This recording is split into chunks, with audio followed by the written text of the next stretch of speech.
The panicins right now are basically, it's all or nothing always. Okay. It's all or nothing always with this stuff. And I'm sorry, that doesn't work. You can't have it all or nothing because he's not a king. And if Trump was the authoritarian they all say he was, well, then we'd all get what we wanted, at least on the right, because he'd snap his fingers and stuff would happen. But that's not how it works. And so it's all about, hey, it's not, we're not going to get the 80-yard touchdown every time we take the field. We don't need it though. Because it's actually like if you've watched, I'm a huge football fan. You watch football for any amount of time. You know that if the team that gets on the field scores an 80-yard touchdown, I mean, that's great. Momentum, excitement, the win, it excites the fans. It's wonderful. And then the next team comes on and they do their thing. And then if you get the ball back and say you scored another 80-yard touchdown, you just first play, well, cool. Ball goes back to the other team. They have it for a while. But here's what happens. By the end of the game, if you haven't had the slow drives, if you haven't had a few drives that take a few plays that wear down that defense, by the end of the game, your defense is gassed and the other team is coming back. So those big wins that happen instantaneously, they're not good to have all the time. Sometimes you need to be holding the ball for a while and be inching it forward and slowly destroy them. It's much more, it wipes you out a lot. Let me put it this way. The victory is a lot more complete when you do it that way, because you wear them down, you demoralize them, and they just can't come back. That's what Trump's doing right now. That's what immigration's going to be. The border, closing the border, was a 70-yard touchdown throw. Trump took the field, boom, touchdown, right away, massive win. He came in, we got all kinds of massive wins. USAID gone. The tariffs, boom. One big beautiful bill, boom. Win. Quick wins, many of them. All that done in the first 5 months. Boom, boom, boom, boom, boom. Awesome. But then we entered the grind. And a lot of these wins now, except for foreign policy where he can pretty much act unilaterally, it's going to be a little bit at a time. Take the field. 5 yards here, 3 yards there, 7 yards there. Now he's in, I have to kill them slowly mode. And the most important thing right now, let me reiterate that again. I'm going to say it one more time because it's so important. The most important thing right now is that they do not get the ball back at all. That is the most important thing. So right now, it's long, steady drives. And what Trump just did in Minnesota, just like Glenn Beck says, I'd play the clip, but it's 11 minutes, so we're going to read the synopsis instead. I do love Glenn, though. Glenn, when I first saw this story yesterday, what he was doing, I thought, is he waving the white flag? What is he doing? Is this all about the election and getting reelected, and he's got to make nicey nice? And I don't think it is. It is if you are reacting emotionally, and I want to say this, I could be wrong on this, so I don't mean to belittle you or have you think that I'm smarter than you, because I can guarantee you I'm not. Glenn makes me laugh.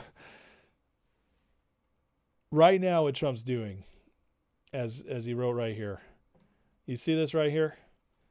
The Democratic leadership wanted Trump to invoke the Insurrection Act. And so, by the way, so did, listen, a lot of us emotionally want that, okay? So don't get me wrong. But I'm talking about the big players, the ones that have big audiences that actually should know better. Just like I kept telling you guys, I think Trump's waiting because it's the wrong timing. Well, people were pushing him, big names, pushing Insurrection Act, when they should know better. And that's exactly what the Democrats would want, because it's not time. I don't know if it'll ever be time, but it wasn't now. They wanted that. Trump did give it to him. And he's also not fully retreating. Both those things, Insurrection Act, because Insurrection Act would accomplish a lot for us policy-wise temporarily, but it would kill us politically. And that we got 3 years left, guys. We can't be killed politically yet. Because if we lose the people, that could cost us 2028, and then all this could be undone. Or fully retreat, also not an option. Because both of those give the ball back to the other side. It gives them a big old chance to really cause harm to us, to score a touchdown back on us. I know the sports analogy is probably getting old, but it works really well here, okay, folks? We can't give them the ball back. And so what Trump just did in Minnesota, it's not what we wanted emotionally. We didn't get our dopamine hit, but he's keeping the ball. And right now, keeping the ball matters more than anything. It's the most important thing. And everybody panicking just doesn't get it. By the way, Tim Pool, I know Jordan came in and says, Tim Pool is bleak on this. Listen, man, I love Tim. I'm on record several times saying he's one of the good ones. He does great work. I don't think he's captured by anybody. But Tim is obsessed. And this is one of his flaws. It's one of his only flaws. He is obsessed with the notion that we are going to fall into a dark period of civil war and lose the republic at some point. He's obsessed with this notion, and he always goes back to it as soon as things get a little bit off again. And he's been this way for as long as I've been watching him, 5-6 years.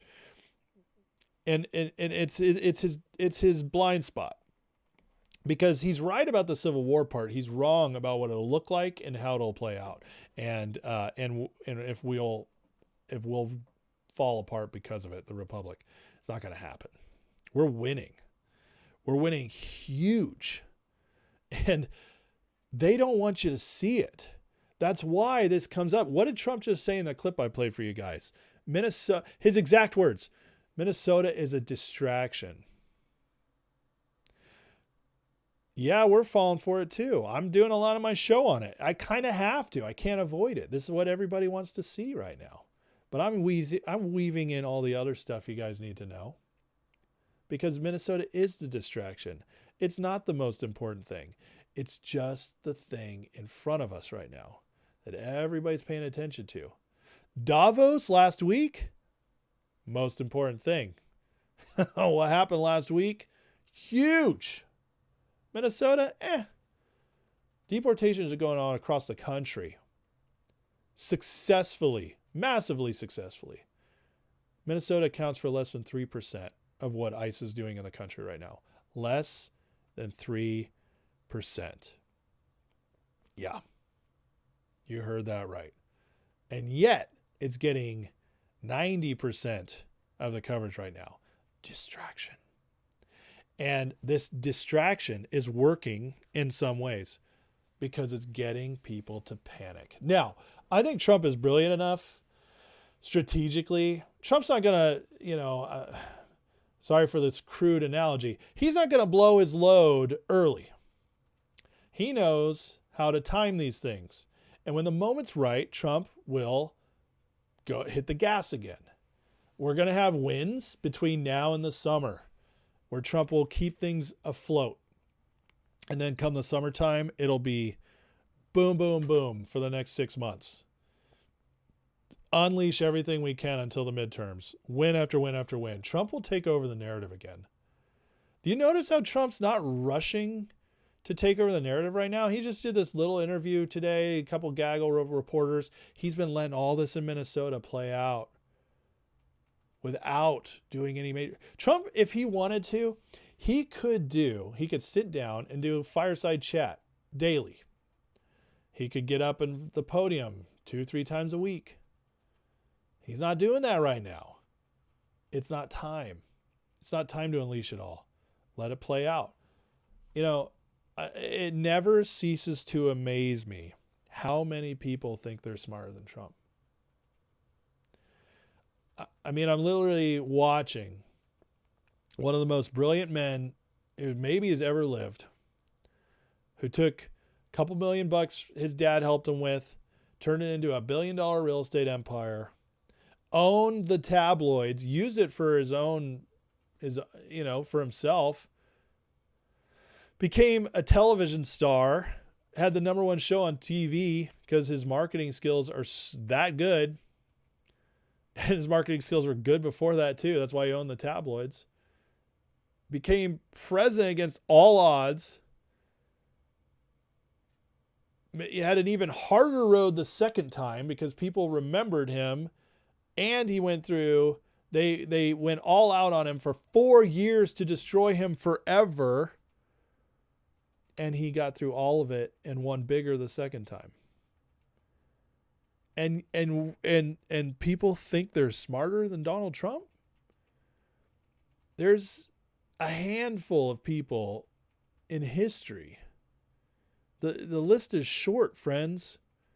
Maybe a page long of the billions and billions and billions of people who've lived on this earth who've been more successful than Donald Trump.